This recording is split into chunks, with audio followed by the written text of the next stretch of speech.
અમદાવાદના જુહાપુરા સરખેજ વિસ્તારમાં આવેલ ફતેહવાડી કેનાલ ખાતે રીલ્સના ચક્કરમાં 3 યુવકો સ્કોર્પિયો કાર સાથે કેનાલમાં ખાબકી ગયા હતા, જેમાં સૌથી પહેલા યક્ષ ભાંકોડિયાનો મૃતદેહ મળી આવતા તેના પરિવાર પર આભ તૂટી પડ્યું હતું.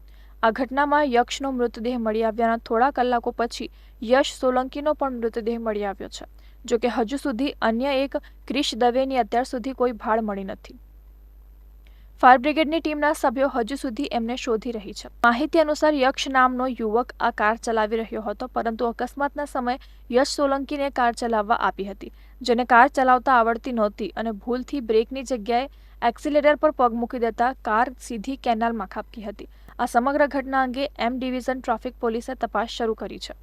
ઉલ્લેખનીય છે કે આજકાલના બાળકો અને યુવાનોમાં સોશિયલ મીડિયા પર છવાઈ જવાની અને પોતાનો વટ બતાવવાની ઘેલછા ભારે પડી રહી છે અને તેમના જીવનને જોખમમાં મૂકી રહી છે, જેને લઈને વાલીઓએ ખૂબ જ સાવચેત રહેવાની જરૂર છે.